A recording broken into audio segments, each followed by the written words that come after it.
오늘 우리에게 주시는 하나님의 말씀은 야고보서 2장 14절에서 26절까지의 말씀입니다. 야고보서 2장 14절에서 26절까지의 말씀을 교독하시고 마지막 절은 함께 합독하시도록 하겠습니다.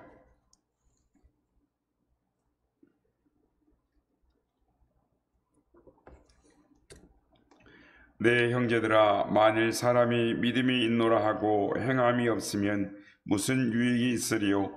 그 믿음이 능히 자기를 구원하겠느냐?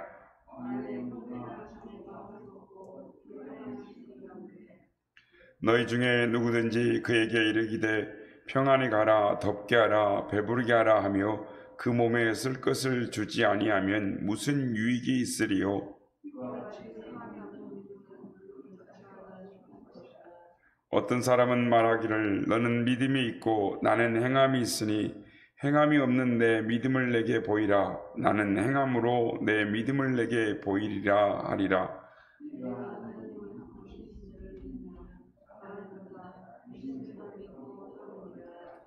아, 허탄한 사람아, 행함이 없는 믿음이 헛것인 줄 알고자 하느냐?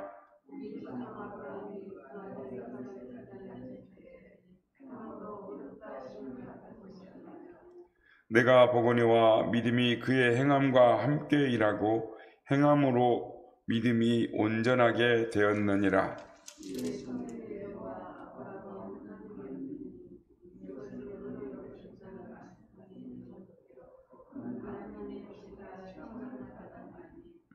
들으라, 너희 중에 제가 또 장이 많이 넘은 것 같습니다. 이 성경에 이른 바 아브라함이 하나님을 믿으니 이것을 의로 여기시다는 말씀을 이루어졌고 그는 하나님의 벗이라 칭함을 받았나니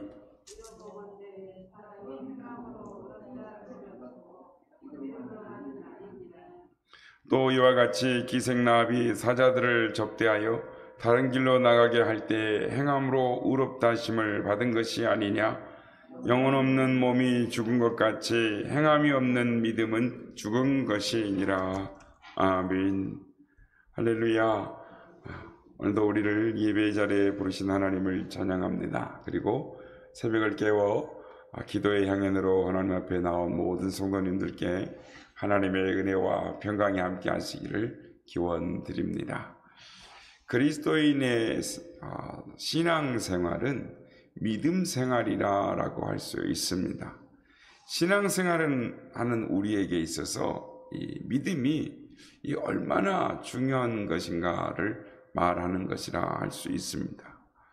그리스도 안에서 새로운 피조물 된 사람은 누구나 믿음으로 구원받은 것입니다. 더구나 구원받은 그리스도인의 생활은 그 자체가 믿음 생활인 것입니다. 믿음의 삶인 것입니다. 히브리서 기자는 믿음이 없이는 하나님을 기쁘시게 하지 못하나니라고 말씀합니다. 하나님께 나아가는 자는 반드시 그가 계신 것과 또한 자기를 찾는 자들에게 상 주시는 이신임을 믿어야 할지니라 라고 말씀합니다. 믿음이 없는 삶은 하나님을 기쁘시게 할 수 없다라고 말을 하는 것입니다. 로마서 14장 23절에 보면 사도 바울은 이런 말을 합니다. 믿음을 따라 하지 않는 모든 것이 죄니라 라고 말씀합니다. 믿음으로 쫓아하지 않는 것이 모든 것이 죄라는 것입니다. 그리스도인의 신앙생활에 있어서 믿음이라는 것이 이렇게 중요한 것입니다. 그런데 오늘 본문 14절 이하에 이렇게 말씀합니다. 14절에서 17절 말씀입니다. 내 형제들아, 만일 사람이 믿음이 있노라 하고 행함이 없으면 무슨 유익이 있으리요? 그 믿음이 능히 자기를 구원하겠느냐? 만일 형제나 자매가 헐벗고 일용할 양식이 없는데 너희 중에 누구든지 그에게 이르되 평안히 가라, 덥게 하라, 배부르게 하라 하며 그 몸에 쓸 것을 주지 아니하면 무슨 유익이 있으리요? 이와 같이 행함이 없는 믿음은 그 자체가 죽은 것이라. 믿음에 대하여 쭉 말을 하면서 믿음은 즉 행함이 없는 믿음은 죽은 것이다 라고 말하는 것입니다. 성도 여러분, 참 믿음은 우리에게 어떻게 나타나야 하는 것입니까? 여러분이 아시는 대로 하나님께서 우리에게 주신 계명 중에 가장 큰 계명은 사랑입니다. 내 마음을 다하며 목숨을 다하며 뜻을 다하며 주 너의 하나님을 사랑하고 또한 내 이웃을 내 몸과 같이 사랑하라 라고 우리 주님께서 말씀하셨습니다. 이것은 하나님이 모세를 통하여 주신 십계명의 요약이다라고 할 수 있습니다. 십계명은 한마디로 말하면 사랑입니다.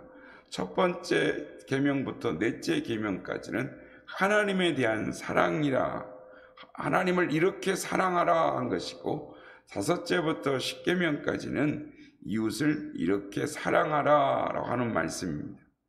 주님이 이 말씀을 하셨을 때 율법사는 이웃이 누굽니까? 라고 물었습니다. 그래서 이 질문에 대답하기 위해 착한 선한 사마리아인의 이야기를 주께서 하셨습니다. 우리의 도움이 절실히 필요로 하는 사람이 바로 우리의 이웃이다. 우리가 이처럼 도움이 필요한 사람에게 구체적으로 도움을 주는 것이 이웃을 사랑하는 것이다 라는 것입니다. 하나님과 바른 관계를 맺고 사랑의 계명을 지키는 것이 그리스도인의 삶, 우리의 믿음을 보여주는 것이다 라는 것입니다.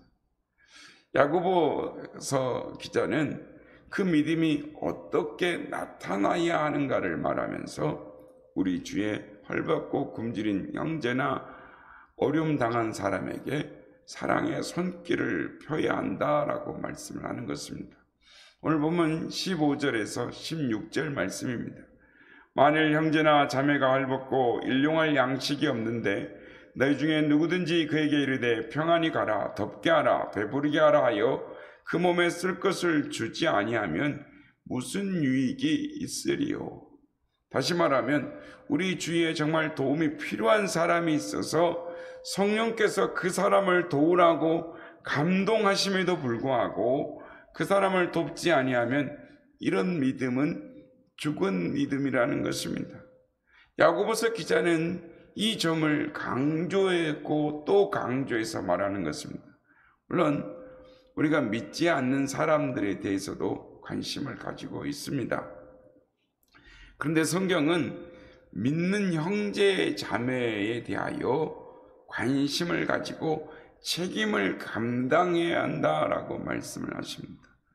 우리가 그리스도인으로서 먼저 주 안에서 형제와 자매된 그리스도인들을 깊은 관심을 갖지 아니하면 하나님을 향한 우리의 믿음이 참 믿음인가 생각해 볼 필요가 있다라는 것입니다. 사도 바울은 갈라디아서 6장 10절에서 그러므로 우리는 귀에 있는 대로 모든 이에게 착한 일을 하되 더욱 믿음의 가정들에게 할지니라 라고 말씀을 하는 것입니다. 또 요한일서 3장 14절에도 우리는 형제를 사랑함으로 사망에서 옮겨 생명으로 들어간 줄 알거니와 사랑하지 아니하는 자는 사망에 머물러 있느니라 라고 말씀합니다. 죄인이던 우리, 허물과 죄로 죽을 수밖에 없었던 우리가 죄의 사함을 받고 사망에서 생명으로 옮겨 하나님의 자녀가 되었다면 그 증거는 형제와 자매를 사랑하는 데 있다라고 말을 하는 것입니다. 성도 여러분, 우리가 주의 보혈로 구원받아 새로운 피조물이 되는 순간에 우리와 같이 하나님을 아버지라 부르는 형제 자매가 있음을 기억해야 하는 것입니다. 그 형제를 향한 사랑이 바로 우리가 하나님의 권속임을, 이론임을 아는 것입니다. 요한일서 3장 17절 18절에서는 이렇게 말씀합니다. 누가 이 세상의 재물을 가지고 형제의 궁핍함을 보고도 도와줄 마음을 닫으면 하나님의 사랑이 어찌 그 속에 거하겠느냐. 자녀들아, 우리가 말과 혀로만 사랑하지 말고 행함으로 진실함으로 하자라고 말씀을 합니다. 이 말씀을 통해서, 이 말씀을 들으면서 우리는 어려운 형편에 처한 형제와 자매를 그들의 어려움을 외면하는 것은 하나님의 자녀로서 태도가 아니다라는 것을 우리는 깨닫게 되는 것입니다. 물론 그리스도인의 최대의 사명은 선교입니다. 주님 말씀하셨습니다. 내가 올 때까지 땅끝까지 나가 복음을 증거하라 라고 말씀하셨습니다. 아버지와 아들과 성령의 이름으로 세례를 주고 내가 내게 분부한 것을 다 가르쳐 지켜 행하게 하라 하셨습니다. 사도 바울은 이 주의 지상명령, 전도의 생애를 다 바쳤던 사람, 전도에 미쳤던 사람입니다. 그는 복음을 증거하는 일에 전 인생을 투자했습니다. 그런데 그의 마음에 전도하는 일 외에 늘 부담되는 것이 있었습니다. 갈라디아서 2장 10절에 보면 다만 우리에게 가난한 자들을 기억하도록 부탁하였으니 이것은 나도 본래부터 힘써 행하였었노라 라고 말합니다. 여기 사도 바울의 아름다운 믿음이 표현되어 있습니다. 참 믿음을 가지고 있는 사람이라면 반드시 인생의 참된 가치관의 삶의 변화를 가져와야 한다라는 것입니다. 이런 변화가 하루아침에 가져오는 것은 아닙니다. 그 삶이 날로 날로 변해가는 것입니다. 이 변화의 증거가 무엇이냐? 그리스도 안에서의 선행이다라는 것입니다. 이 선행에 대해서 사도 바울도 에베소서 2장 8절 이하에서 이렇게 말씀을 합니다. 우리 한번 이 말씀을 찾아봤으면 좋겠습니다. 에베소서 2장 8절에서 10절까지입니다. 우리는 이 구절이 믿음에 관한 이야기다라고, 우리의 구원은 믿음으로 얻는 거다라고 말하지만 다시 한번 자세히 이 말씀을 살펴보면 사도 바울의 말하는 진정한 의도가 무엇인가를 살펴볼 수 있습니다. 에베소서 2장 8절에서 10절까지의 말씀입니다. 찾으셨으면 우리 다 같이 한 목소리로 합독하시겠습니다. 너희는 그 은혜에 의하여 믿음으로 말미암아 구원을 받았으니 이것은 너희에게서 난 것이 아니요 하나님의 선물이라. 행위에서 난 것이 아니니 이는 누구든지 자랑하지 못하게 함이라.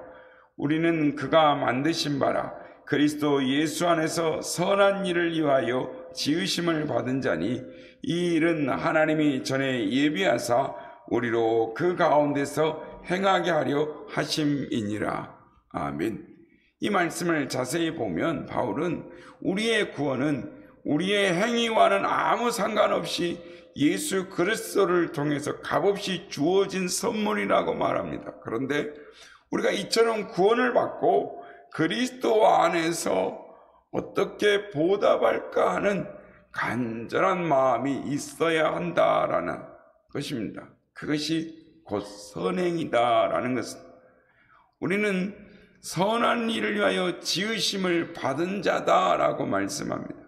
물론 선행이 우리를 구원하는 것은 아닙니다. 그러나 구원받은 사람이라고 한다면 반드시 선행이 있어야 한다라고 성경은 우리에게 가르치고 있습니다. 선행은 교회가 마땅히 행해야 할 일이고 그리스도인의 각자의 의무다라고 말씀하는 것입니다. 오늘 본문 20절 말씀을 보십시오.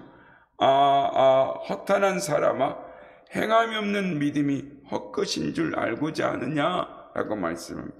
그리고 26절에 영혼 없는 몸이 죽은 것 같이 행함이 없는 믿음은 죽은 것이니라 라고 말씀합니다.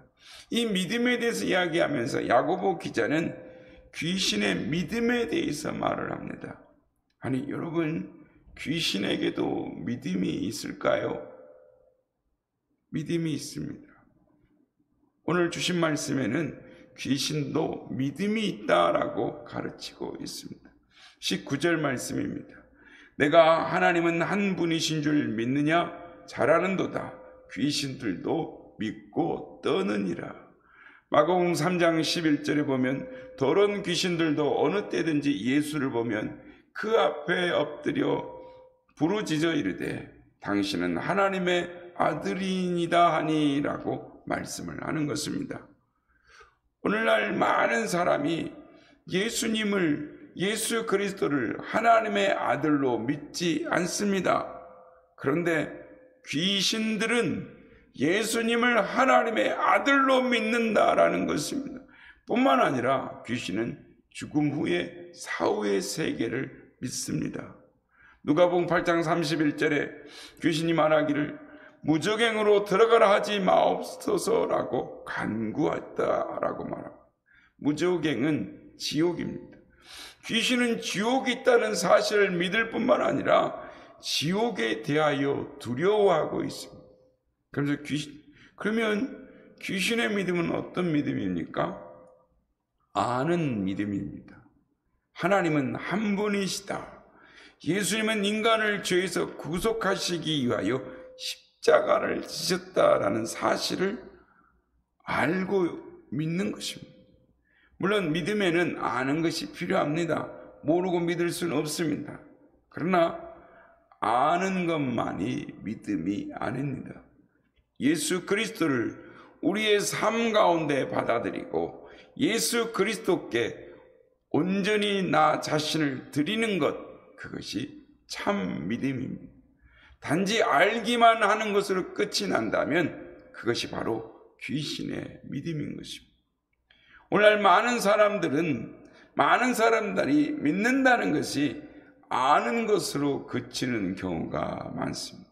그런 믿음은 구원을 가져오지 못합니다. 이런 믿음은 야고보서 기자는 거짓 믿음이다, 죽은 믿음이다, 구원받지 못하는 믿음이다 라고 말하고 있습니다. 귀신은 하나님께 대해서 알 뿐만 아니라 감정의 표현도 가지고 있습니다. 떨었다라고 말합니다. 떨었다라는 말은 감정의 표현 아닙니까? 귀신은 거룩하신 하나님 한 분이신 줄 알고 믿었고 또한 떨었다라는 것입니다. 성경에 보면 하나님을 경외하라, 두렵고 떨림으로 섬기라 라고 말씀을 하는 것입니다.